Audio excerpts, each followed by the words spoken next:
as on all CNC machines, when you start the spindle in manual, you've got to have given it a speed when the machine first turns on. So what we do first of all is we go into the MDI mode, we press program, and we type in G97 S100 M3 end of block input, and that will start the spindle at 100 RPM. So you see the spindle now, it's just kicking in, it's just getting its gear, and then it starts up. So now the machine knows that that's 100 RPM that it's running at.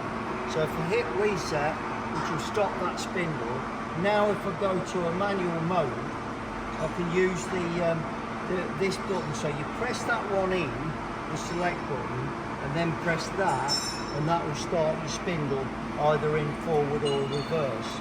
And then you can just press the red button there. That red button there will stop it.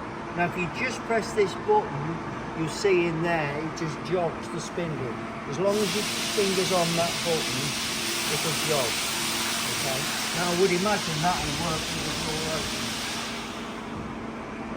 So there, jog, yeah. So you can jog with the door open, but you won't be able to start the spindle. If you try and start the spindle, it'll say that the door's not closed. So you've got your jog just to jog it round if you're changing your jaws or anything like that.